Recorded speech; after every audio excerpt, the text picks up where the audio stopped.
Hi hello welcome to Surya academy. நாம் இன்றைக்கி என்ன பார்க்க போகிறோம் அப்படின்னு பார்த்தீங்கன்னா, common eligibility test national recruitment agency. அதாவது இந்த ஏஜென்சி எதுக்கு வந்திருக்கு அப்படின்னு பார்த்தீங்கன்னா, காமன் எலிஜிபிலிட்டி டெஸ்ட் வைக்கிறதுக்காக தான் இந்த ஏஜென்சியை வந்து கிரியேட் பண்ணியிருக்காங்க. 2019 வந்து ஆக்சுவலாக இதுக்கு வந்து டிஸ்கஷன் போயிட்டு இருந்துச்சு. இப்போ வந்து கேபினெட் வந்து இதுக்கு வந்து அப்ரூவல் கொடுத்துருச்சு.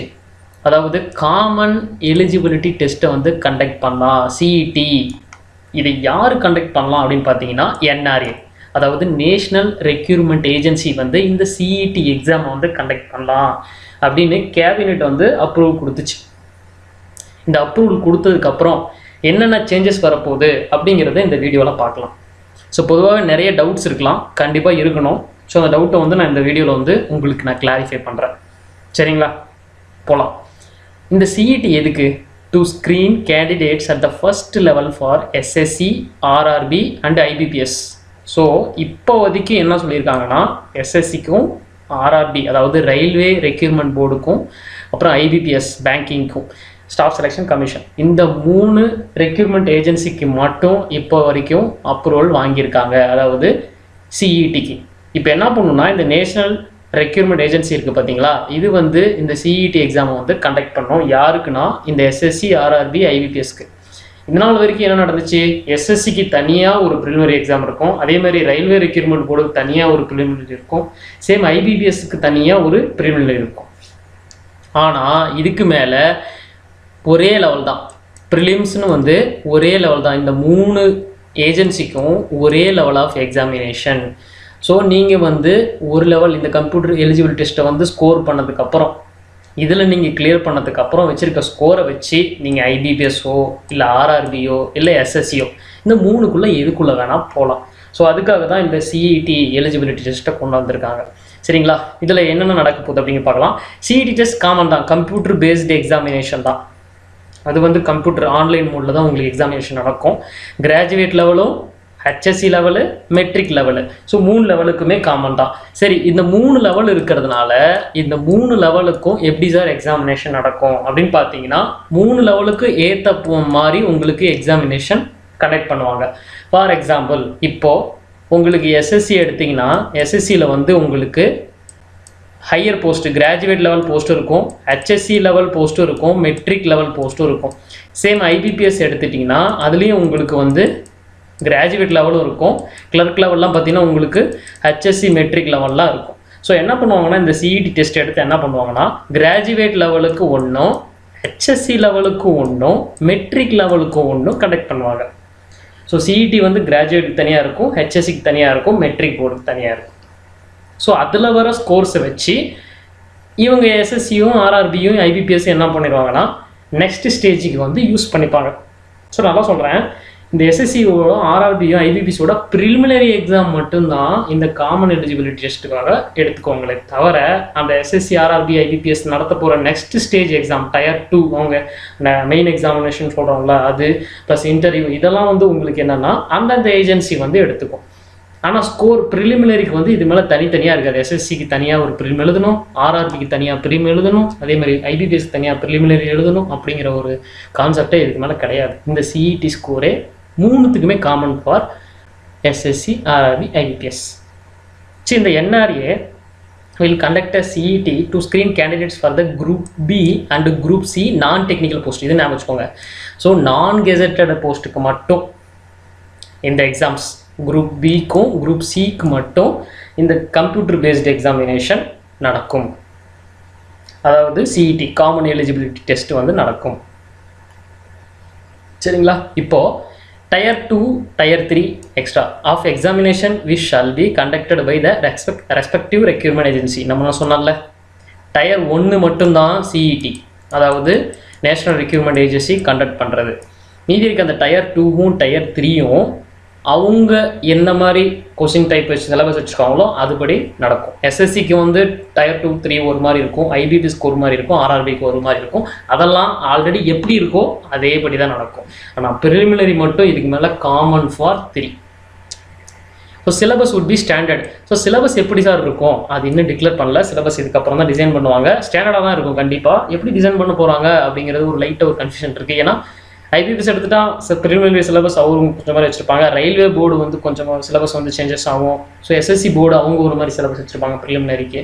ஸோ இப்போ கொடுக்குற அந்த சிஇடி கம்ப்யூட்டர் காமன் எலிஜிபிலிட்டி டெஸ்ட்டுக்கு 3த்துக்கும் ஏற்ற மாதிரி ஒரு ஸ்டாண்டர்ட் ப்ரிலிமினரி சிலபஸை வந்து இவங்க டிசைன் பண்ணிடுவாங்க. அது ஒரு பிரச்சனை இல்லை. ஸோ இந்த CET would be available in a number of languages. So இந்த கம்ப்யூட்டர் எலிஜிபிலிட்டி டெஸ்ட், ஸோ இந்த காமன் எலிஜிபிலிட்டி டெஸ்ட் வந்து பார்த்தீங்கன்னா லாங்குவேஜஸ் வந்து உங்களுக்கு இப்போ வரைக்கும் என்ன சொல்லியிருக்காங்கன்னா மோர் தென் 12 லாங்குவேஜஸ் மேலே இருக்கும். ஒஃபிஷியல் மோர் தென் 12 லாங்குவேஜஸ் மேலே வந்து எக்ஸாம்ஸ் கண்டக்ட் பண்ணுவாங்கன்னு சொல்லியிருக்காங்க. ஸோ நம்ம தமிழும் வந்து அதில் கண்டிப்பாக வந்துடும். தமிழ் லாங்குவேஜ்லேயும் உங்களுக்கு எக்ஸாமினேஷன் கண்டிப்பாக இருக்கும் அப்படிங்கிறத சொல்லியிருக்காங்க. நெக்ஸ்ட் பார்க்க வேண்டியது எக்ஸாமினேஷன் சென்டர்ஸ் வந்து in every district of the country. So district examination centres வந்து உங்களுக்கு பார்த்தீங்கன்னா இருக்கிற கண்ட்ரியில் இருக்க எல்லா டிஸ்ட்ரிக்ட்லேயும் வந்து உங்களுக்கு எக்ஸாமினேஷன் சென்டர் வந்து கண்டிப்பாக வரும் அப்படின்னு சொல்லியிருக்காங்க. மோர் தென் 700 டிஸ்ட்ரிக்ட் இருக்குது. இதனால் அதில் வரதுக்கு சான்சஸ் அதிகம் அப்படின்னு சொல்லியிருக்காங்க. ஏன்னா ட்ராவல் ப்ராப்ளம் வருது. ஒரு டிஸ்ட்ரிக்டில் இந்த டிஸ்ட்ரிக்ட்லேருந்து அந்த டிஸ்ட்ரிக்ட் நிறைய ட்ராவல், இப்போ கொரோனா டைம்லாம் எடுத்துக்கிட்டிங்கன்னா உங்களுக்கு வந்து ட்ராவல் ப்ராப்ளம் ரொம்ப ப்ராப்ளமாக இருக்கிறதுனால அவங்கவுங்க டிஸ்ட்ரிக்ட்லேயே எக்ஸாமினேஷன் வைக்கிறது நல்லது அப்படின்னு டிசைட் பண்ணியிருக்காங்க. சிஇடி ஸ்கோர் இப்போ ஓகே எடுத்துக்கலாம். இந்த காமன் எலிஜிபிலிட்டி டெஸ்ட்டோட ஸ்கோர் வேலிடிட்டி பார்த்தீங்கன்னா உங்களுக்கு 3 இயர்ஸ் சொல்லியிருக்காங்க. சரிங்களா? எப்போயிலேருந்துன்னா from the date of declaration of the result. இப்போ நீங்கள் ஃபார் எக்ஸாம்பிள் இப்போ இதெல்லாம் வந்து நல்லா ஞாபகம் வச்சுக்கோங்க, 2021 தான் அமலுக்கு வருது. இந்த இயர் கிடையாது. ஃப்ரம் நெக்ஸ்ட் இயர்லேருந்து தான் அமலுக்கு வருது. 2021 இப்போ 2021 ஃபஸ்ட்டு கம்ப்யூட்டர் எலிஜிபிலிட்டி டெஸ்ட்டில் நீங்கள் வந்து ஒரு எக்ஸாம்பிள் சொல்கிறேன், ஒரு 60 மார்க் வாங்கியிருக்கீங்க அவுட் ஆஃப் 100 அப்படின்னு வச்சுக்கோங்க. சும்மா எக்ஸாம்பிள் சொல்கிறேன். ஸோ 1 இயருக்கு வந்து 2 எக்ஸாம் கண்டக்ட் பண்ணுவாங்கன்னு நினைக்கிறேன்.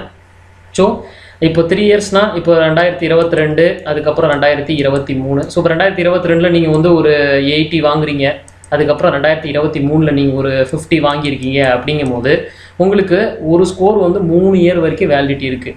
ஸோ அப்படிங்கும் போது வந்து இந்த 60 ஸ்கோர் வந்து உங்களுக்கு 21, 22, 23 வரைக்குமே உங்களுக்கு இருக்கும். அதாவது இந்த டேட்லேருந்து கால்குலேட் பண்ணி 3 இயர்ஸ் வரைக்கும் உங்களுக்கு அதோடைய வேலிடிட்டி இருக்கும் அப்படின்னு சொல்கிறாங்க. அடுத்தது best of the valid score shall be deemed to be the current score of the candidate. இதுதான் சொல்ல வந்தேன்.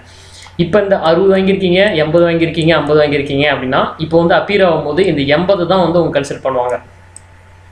ஸோ 80 கன்சிடர் பண்ணி உங்களுக்கு ஷார்ட் லிஸ்ட் பண்ணி அந்த ஸ்கோரில் வந்து 80லேருந்து நீங்கள் வந்து அந்த மார்க் யூஸ் பண்ணி கவுன்சிலிங் மாதிரி இருக்கும், அதை யூஸ் பண்ணி நீங்கள் வந்து ஐபிபிஎஸ் போகிறதுனாலும் போகலாம், எஸ்எஸ்சி போகிறதுனாலும் போகலாம், இல்லை ஆர்ஆர்பி போகிறதுனாலும் போகலாம். ஒவ்வொரு ஏஜென்சியும் வந்து அவங்க ஒரு கட் ஆஃப் கொடுத்து இந்த கட் ஆஃபில் இருக்கவங்களாம் வாங்க அப்படின்னு சொல்லும்போது நீங்கள் போயிட்டு மெயின்ஸ் எக்ஸாம் அவங்க கொடுக்குற Tier 2 எக்ஸாம்ஸ்லாம் Tier 2 Tier 3 எக்ஸாம்லாம் அட்டன் பண்ணிக்கலாம். பெஸ்ட் 3 எடுத்துக்கலாம். இப்போ அதே போல் தான் இப்போ 2021 நீ 60 தான் வாங்கியிருக்குன்னா அடுத்த 2022 நீங்கள் வந்து 80 வாங்குறீங்கன்னா அந்த 80 வச்சு நீங்கள் மூவ் ஆகலாம் ஆகிக்கலாம். ஸோ அந்த பெஸ்ட்டு ஸ்கோர் தான். No restriction. எதுக்கு?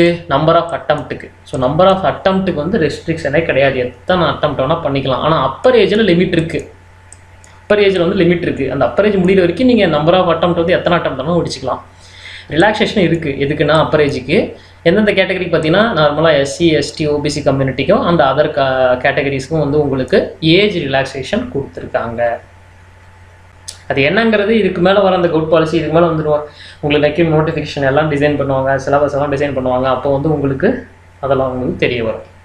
Next initially the scores would be used by 3 agencies. First வந்து இந்த ஸ்கோரை வந்து யாரை யூஸ் பண்ணுவாங்கன்னு முதல்ல சொல்லியிருக்கேன். எஸ்எஸ்சி இது வரைக்கும் எஸ்எஸ்சி, ஆர்ஆர்பி, அதுக்கப்புறம் ஐபிபிஎஸ், இவங்க 3 பேர் மட்டும்தான், இந்த 3 ஏஜென்சி மட்டும்தான் இந்த ஸ்கோரை யூஸ் பண்ணிக்க முடியும். காமன் எலிஜிபிலிட்டி டெஸ்ட் அதாவது ப்ரிலிமினரி இவங்களுக்கு இதுக்கு மேலே கிடையாது. 2021 எஸ்எஸ்சிக்கும் ஆர்ஆர்பிக்கும் ஐபிபிஎஸ்க்கும் ப்ரிலிமினரி கிடையாது. அவங்க வந்து இந்த சிஇடி ஸ்கோர் எடுத்து அவங்க யூஸ் பண்ணிக்கலாம். சரி இவங்களுக்கு மட்டும்தான் இருக்குமா அப்படிலாம் கிடையாது. இதுக்கு மேலே என்ன ஆகும்? லேட்டர் அதர் ரெக்யூர்மெண்ட் ஏஜென்சிஸ் இந்த central government adopt the same. So central government இருக்கிற அதர் ரெக்யூர்மெண்ட் ஏஜென்சிஸும் வந்து இதை அடாப்ட் பண்ணுவாங்க. கொஞ்சம் நாளில் போக ஃபர்தர் இன்னும் போக உங்களுக்கு என்ன ஆகும்னா it would be open for other agencies in the public as well as private domain. ஸ்டேட்டுக்குள்ளே இருக்கிற பப்ளிக் சர்வீஸ் கமிஷனும் வரதுக்கு சான்ஸ் இருக்குது. அதே போல் ப்ரைவேட் டொமைனும் வந்து ஃபர்தராக இன்னும் ஃப்யூச்சரில் கண்டிப்பாக வரும் அப்படிங்கிறத வந்து இன்டைரக்டாக இப்போயே சொல்கிறாங்க. ஸோ இந்த நேஷ்னல் இப்போ எப்படி நீட் ஒன்று வந்துச்சுல்ல மெடிக்கலுக்கு, அந்த மாதிரி எல்லாத்தையும் கொண்டு வந்துடுவாங்க. ஸோ அதுக்கப்புறம் பார்த்தீங்கன்னா இந்த நேஷ்னல் ரெக்ரூட்மெண்ட் ஏஜென்சிக்கு கவர்மெண்ட் எவ்வளோ சாங்ஷன் பண்ணியிருக்கு பார்த்தீங்கன்னா உங்களுக்கு வந்து அவங்களுக்காக 1517.57 கோடி 1517.57 கோரை வந்து சாங்ஷன் பண்ணியிருக்கு இந்த நேஷ்னல் ரெக்ரூட்மெண்ட் ஏஜென்சிக்காக கவர்மெண்ட் கேபினெட் இன்றைக்கி அப்ரூவ் பண்ணியிருக்கு. சரிங்களா? ஸோ இந்த காமன் எலிஜிபிலிட்டி டெஸ்ட்டு அப்படின்னா என்னென்னா உங்களுக்கு இப்போ ஐடியா கிடச்சிருச்சா? இந்த காமன் எலிஜிபிலிட்டி டெஸ்ட்னால் இது வந்து நேஷ்னல் ரெக்ரூட்மெண்ட் ஏஜென்சி கண்டக்ட் பண்ணுற கம்ப்யூட்டர் பேஸ்டு எக்ஸாமினேஷனு 3 ஏஜென்சிக்கு மட்டும், எஸ்எஸ்சி, ஆர்ஆர்பி, ஐபிபிஎஸ்க்கு மட்டும்தான். அதுக்கப்புறம் பார்த்தீங்கன்னா இது வந்து குரூப் பி, குரூப் சி நான் கெசட்டட் போஸ்ட்டுக்கு மட்டும்தான். அது மட்டும் இல்லாமல் இது வந்து கிராஜுவேட் ஹெச்எஸ்சி மெட்ரிக்கில் இருக்கும். ஸோ கிராஜுவேட்டுக்கு தனியாக சிஇடி இருக்கும், ஹெச்எஸ்சிக்கு தனியாக சிஇடி இருக்கும், மெட்ரிக் லெவலுக்கு தனியாக சிஇடி இருக்கும். அதாவது அதுக்கு தகுந்த மாதிரி போஸ்ட் வந்து உங்களுக்கு வேரியேஷன் ஆகும். சரிங்களா? அதுக்கப்புறம் இன்னும் நீங்கள் இந்த சிஇடியில் தெரிஞ்சுக்க வேண்டியது என்னென்னா இது வந்து ஒரு வெறுமன ப்ரிலிமினரி எக்ஸாமினேஷன் மட்டும்தான். டயர் 2 டயர் 3லாம் எஸ்எஸ்சியோட ரூல்ஸ் படி அது தனியாக நடக்கும், ஆர்ஆர்பி ரூல்ஸ் படி அது தனியாக நடக்கும், ஐபிபிஎஸ் ரூல்ஸ் படி அதுவும் டயர் 2 டயர் 3 அவங்க என்ன வச்சுருக்காங்களோ அவங்களுடைய சிலபஸ் படி தான் நடக்கும். ஆனால் காமனாக இந்த ஸ்கோரை வந்து 3 பேரும் ஃபிக்ஸ் பண்ணி அவங்கவுங்க ஸ்கோர் ரிலீஸ் பண்ணுவாங்க. சிஇடி எலிஜிபிள் எவ்வளோ ஸ்கோர் இருக்கணும் அப்படிங்கிற மாதிரி அவங்க இப்போ எப்படி கேட் எக்ஸாம் நடந்துகிட்ருக்கோ அந்த மாதிரி. அதே போல் சிலபஸ் வந்து இன்னும் டிசைன் பண்ணி அனுப்பலை, வந்துடும். இந்த இயர் கிடையாது, 2021 தான் இது வந்து ஸ்டார்ட் ஆக போகுது. சரிங்களா? ஸோ என்ன இருந்தாலும் படிங்க, படிக்காமல் இருக்காதீங்க. உங்களுடைய ஸ்டடீஸ் வந்து கண்டினியூவாக கொடுத்துட்டே இருங்க. இப்போ இது ஆல் ஓவர் இந்தியாவுக்கு மாறுறது கண்டிப்பாக. இதுக்கு மேலே தனியாக எஸ்எஸ்சி படிக்கணும், தனியாக ஆர்ஆர்பி படிக்கணுங்கிற அவசியம் இல்லாமல் இருக்கிறதுனால ஒரே ஒரு எக்ஸாமினேஷன் அப்படிங்கிறதுனால போட்டிகள் அதிகமாகும். முன்னெல்லாம் என்ன பண்ணுவாங்கன்னா எஸ்எஸ்சிக்கு தனியாக students set of students, RRB தனியாக செட் ஆஃப் ஸ்டூடெண்ட்ஸ், ஐபிபிஎஸ் தனியாக செட் ஆஃப் ஸ்டூடெண்ட்ஸ் இருப்பாங்க. இப்போ என்னென்ன ஆசை வரும்னா இதில் இன்னொன்று இருக்குது, சொல்ல மறந்துட்டேன். இந்த சிஇடி ஸ்கோர் கிளியர் பண்ணதுக்கப்புறம் நீங்கள் எஸ்எஸ்சிக்கும் போகலாம், இல்லை ஆர்ஆர்பி விருப்பம் போட்டிங்கனாலும் போகலாம், ஐபிபிஎஸ் விருப்பம் போட்டாலும் போகலாம், எங்கே வேணால் போகலாம்.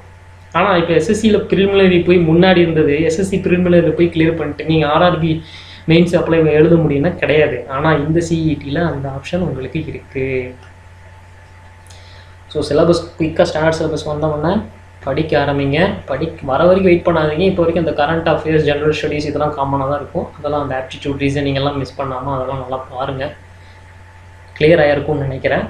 இதே போல் ஒரு நல்ல இன்ஃபர்மேஷனோட உங்களை அடுத்த வீடியோவில் நான் சந்திக்கிறேன். மறக்காமல் வீடியோவை பார்த்தது மட்டும் இல்லாமல் லைக் அண்ட் சப்ஸ்கிரைப் பண்ணுங்கள். நீங்கள் கொடுக்குற அந்த லைக் அண்ட் சப்ஸ்கிரைப் தான் எங்களுக்கு என்கரேஜ்மெண்ட்டு. நாங்களும் கண்டினியூஸாக வீடியோ அப்லோட் பண்ணுறதுக்கு எங்களுக்கு நீங்கள் கொடுக்குற என்கரேஜ்மெண்ட் ரொம்ப ரொம்ப ரொம்ப அவசியம். சரிங்களா?